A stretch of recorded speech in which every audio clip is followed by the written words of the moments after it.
La musculature du périnée est tellement peu connue et tu as peut-être envie de prévenir des problèmes de périnée et encore plus besoin d'en savoir plus si tu as des problèmes de fuite urinaire, si tu as des problèmes de pesanteur, si tu as des problèmes de prolapsus. Il y a quelque chose qu'il faut absolument comprendre, c'est que le périnée est un fascia musculaire, on devrait dire les périnées, un fascia de muscles striés, tout à fait accessible, et il n'y a aucune raison de ne pas savoir le faire bouger et le maîtriser. Donc, si tu as envie de connaître ton périnée encore plus, si tu as été opéré par un chirurgien avec des bandelettes, parce que c'est un commentaire dont je parlerai plus tard qui m'a fait bondir et qui fait que j'enregistre cet épisode, eh bien, écoute cet épisode aujourd'hui. Ce podcast Voyage en Périnée, enregistré au gré du vent et de la nature, est une épopée pour questionner nos blocages existentiels. Je suis Anne Douché-Morin, ancienne sage-femme, aujourd'hui entrepreneuse, nomade et navigatrice. Je te raconte ces histoires vraies de naissance et de voyage, ces histoires qui nous enseignent à nous ancrer dans notre meilleure vie. Si ça te plaît, like, partage et laisse-moi tes commentaires. Il est absolument important de comprendre que ce périnée est une musculature, un fascia musculaire de muscles striés et qui est donc contrôlable, auquel tu peux avoir accès. Et à partir du moment où tu as des problèmes, que ce soit des fuites urinaires, que ce soit une descente d'organes, et encore plus parce que tu as des fuites urinaires ou descente d'organes, un chirurgien t'a posé des bandelettes, c'est la preuve que tu n'as aucune maîtrise de cette musculature.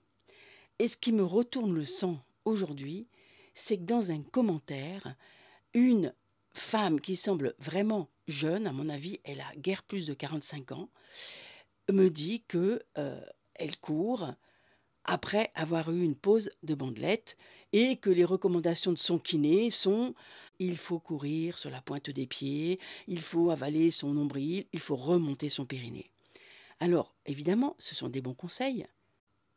Sauf que ce qui est certain, c'est qu'une femme à qui il a fallu poser des bandelettes pour, en quelque sorte, momentanément, et ça ne va pas durer des années, remonter tout son système urinaire, son système génital, eh bien, c'est qu'elle ne connaît absolument pas comment faire bouger ses muscles.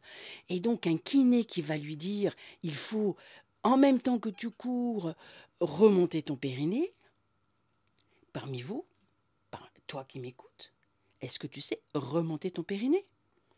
Je suis à peu près sûre que tu ne sais pas remonter ton périnée parce que personne ne sait vraiment vous l'apprendre.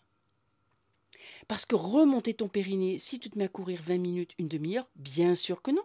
Tu ne peux pas remonter ton périnée pendant 1 heure.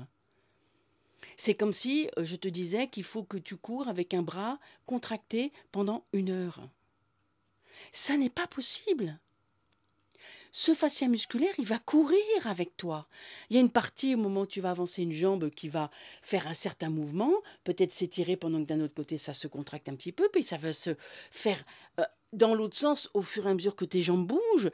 Toute cette musculature périnéale t'accompagne à condition que tu aies appris à d'abord aller la sentir. Une fois que tu apprends à sentir cette musculature dans ton périnée, eh bien, tu apprends à la faire bouger et surtout pas à la contracter. Ça aussi, c'est une erreur énorme et 99% des personnes qui s'occupent de cette musculature parlent de renforcer le périnée. C'est un renforcement musculaire, mais c'est aussi surtout savoir laisser ce muscle faire son job. À certains moments, il a besoin de savoir se contracter et forcément, il a besoin de savoir se relâcher ensuite et s'étirer. Si tu es toujours là à m'écouter, est-ce que tu sens cette musculature phénoménale dans ton petit bassin? Et est-ce que tu sais, par exemple, la faire remonter sur le côté droit, pendant que ça se relâche à gauche, relâcher à droite, sentir que ça remonte en avant devant le pubis et que ça relâche, faire remonter en arrière, comme si ça remontait à l'arrière de ton sacrum et quasiment derrière ta colonne vertébrale. Est-ce que tu sens ça dans ton corps? En vérité, pratiquement, très peu de personnes, et ce sont très souvent des personnes qui travaillent dans l'ombre, sont capables de te transmettre ça. C'est un lieu tabou, c'est quand même assez tabou dans nos enseignements, même si on en parle depuis plusieurs années. On nous enseigne surtout à proposer une sonde, on nous enseigne surtout à très vite demander la solution à un chirurgien qui va poser des bandelettes, mais les bandelettes, tu as une partie de ton corps qui s'effondre. C'est le plancher de ta maison intérieure, c'est le plancher. Sur ton plancher, imagine que tu mets une grille pour que ton plancher soit réparé tant bien que mal. Si tu vas courir, c'est comme si tu sautais sur le plancher. Tu penses que ça va tenir? Si tu n'as pas appris à sentir cette musculature, alors les bandelettes peuvent arriver parce que c'est tellement la catastrophe que c'est mieux que rien. Mais après avoir été opéré, il faut absolument que tu rencontres cette musculature. Alors autant si tu n'as pas des bras musclés, c'est pas très grave. Si tu sais soulever ta fourchette, boire un verre, tu n'es pas obligé d'aller faire de la salle de gym et des haltères. Mais la musculature du ton périnée, elle est absolument indispensable toute ta vie pour te sentir en sécurité intérieure, pour ne pas avoir de troubles liés à un périnée ou mauvaise santé. Et ça va bien au-delà. C'est-à-dire, à partir du moment où cette musculature est en santé, eh bien, tu vas te sentir beaucoup plus sûr de toi, tu vas oser, ta sexualité va considérablement s'améliorer, tu vas prendre un sentiment d'ancrage et d'ouverture de ton être, d'ouverture du cœur. Alors tu vas peut-être me trouver extrêmement prétentieuse, qui suis-je pour raconter ça? Mais je suis juste une sage-femme en colère. Je suis une sage-femme qui un jour ait vu un obstétricien endormir une femme parce qu'elle était furax qu'elle soit pas sous péridurale au moment où il est venu, entre guillemets, faire l'accouchement. Dans les cliniques, c'est souvent comme ça. Et alors que moi, j'avais fait de l'accouchement à domicile, donc j'avais pas besoin qu'un médecin vienne. Mais bref, c'était un moment où j'avais besoin d'argent, où je travaillais dans cette clinique, où j'appelle le médecin au moment où l'enfant doit sortir. Ça avait été très simple pour la femme d'aller jusqu'au moment de la sortie de son bébé, sans péridurale.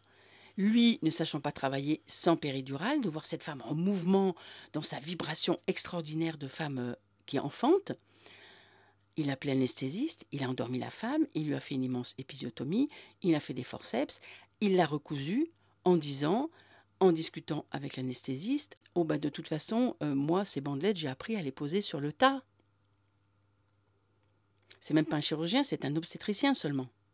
Enfin, seulement, je ne veux pas réduire, mais c'est pas quelqu'un qui... Son métier, c'est de faire des césariennes ou des forceps ou des réparations de périnée, mais c'est pas quelqu'un qui... C'était pas un homme qui passait des journées entières dans des salles d'opération. Je connais des femmes à qui les médecins ont posé des bandelettes, qui ont des souffrances atroces après. Ah mais madame, c'est dans votre tête. Les femmes qui ont des vrais problèmes derrière, des incontinences encore pires. Mais madame, je ne peux plus rien pour vous. C'est toute mon expérience de sage-femme. J'ai exercé pendant quasiment 40 ans. Et je suis sortie, j'ai dû sortir de mon métier pour pouvoir être là aujourd'hui à raconter ce que je raconte. On ne nous enseigne pas la puissance qu'est le périnée, qui est un enseignement millénaire. On ne nous enseigne pas vraiment que cette musculature était connue par les traditions anciennes, égyptiennes, hawaïennes, indiennes, décrites dans des textes très très très anciens. C'est l'énergie de l'élan de vie, c'est l'énergie de la Kundalini qui est stockée dans cette musculature du périnée. C'est un savoir qui est perdu et j'ai même le sentiment que c'est délibérément qu'il n'est pas enseigné. À qui ça rapporte? Des femmes en pleine santé, des femmes qui sont en contact avec leur puissance, qui vont enfanter dans l'extase parce qu'elles maîtrisent leur corps, elles maîtrisent leur intime. Elles sont en santé dans l'intime. En oubliant ces enseignements, petit à petit, ça s'est fait finalement énormément par des enseignements qui s'oublient, qui... Je ne sais pas exactement ce qui s'est passé.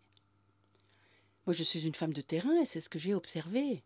Et j'ai observé que les femmes qui prennent le temps, comme c'est exactement ce que je propose dans les programmes que j'ai créés, qui prennent le temps de venir comprendre, de venir dans leur intériorité, de voir à quel point cette intériorité est pleine de blessures et comment finalement quand on s'en occupe, eh bien, on libère les blessures qu'il y a à cet endroit-là pour retrouver sa puissance, retrouver une autonomie d'être, retrouver une puissance intérieure, un oser vivre sa vie, vivre sa sexualité, enfanter avec puissance.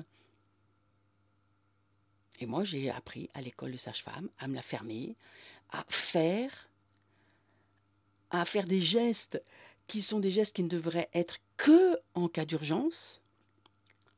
Parce que oui, notre corps est fait pour laisser passer un bébé, notre périnée est fait pour comme s'ouvrir, comme une porte, comme un immense portail au moment de la naissance de l'enfant, et se refermer, et avec fermeté, une fois que l'enfant est passé. On nous dit, on m'a enseigné que c'était comme un bol, et en fait, l'IRM nous dit tout le contraire.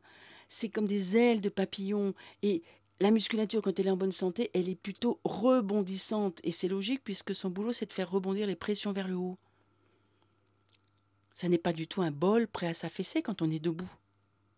C'est comme des voiles gonflées, comme des ailes de papillon qui ne font que bouger. Quand tu parles, tu devrais sentir que c'est comme un orgue dans la profondeur de ton bassin. En fonction des mots, en fonction de la pression de tes syllabes, eh bien, ça fait bouger telle ou telle partie de ton périnée qui est comme un instrument de musique, comme un orgue. Est-ce que tu sens cela?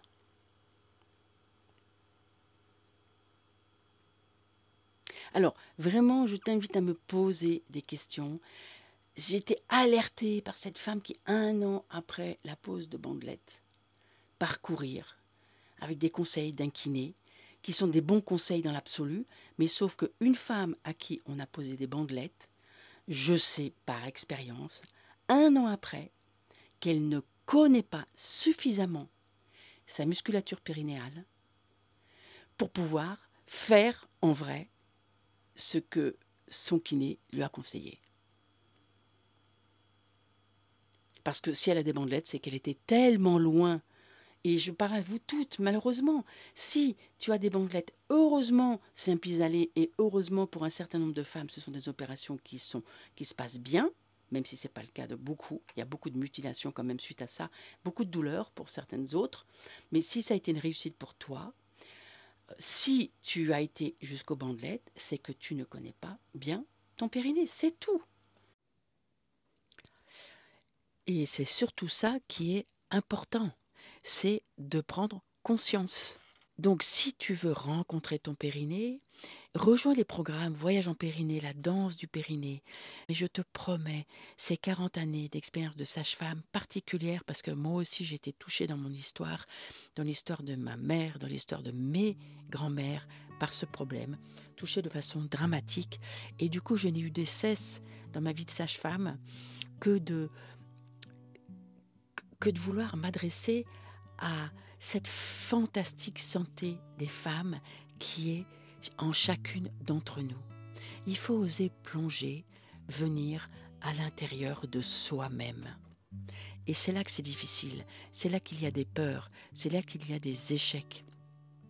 Donc si tu m'as écouté jusqu'à présent, c'est que tu es intéressé, c'est que tu peux rejoindre le programme Voyage en Périnée, le programme Confidence. Confidence, il va t'aider à aller voir tes peurs et à les libérer. Le programme La Danse du Périnée, ce sont en musique, comme si tu écoutais un album musical, ton album préféré, avec cette musique de Maëva qui nous accompagne là maintenant. Des séances de moins de 2 minutes pour t'entraîner tous les jours, 40 séances de moins de 2 minutes pour t'entraîner. Et si tu veux rencontrer la musculature de ton périnée, la réanimer, la réhabiliter, il faut que tu t'entraînes tous les jours, tous les jours, tous les jours, tous les jours, jusqu'à ce que ça devienne un plaisir. Je te laisse avec la musique de Va mon âme et à bientôt pour le prochain épisode de ce podcast Voyage en Périnée. Je suis moi, entièrement moi. Oh, je suis là, je suis là. Je suis moi, complètement moi. Je suis là, je suis là. Je suis moi, entièrement moi. Oh, je suis là, je suis là. Oh, je suis moi, complètement moi. Je suis là, je suis là. Oh, je suis moi, entièrement moi. Oh, je suis là, je suis là. Je suis moi, complètement moi. Oh, je suis là. Je suis moi, entièrement moi. Je suis là. Je suis moi, complètement moi. Je suis là. Je suis moi, entièrement moi.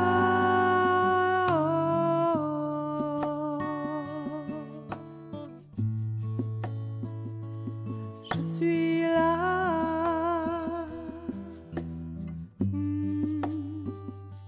Je suis moi.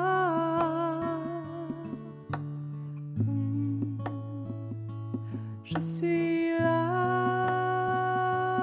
entièrement moi. Oh, je suis là, je suis là. Je suis moi, complètement moi. Je suis là, je suis là. Je suis moi, entièrement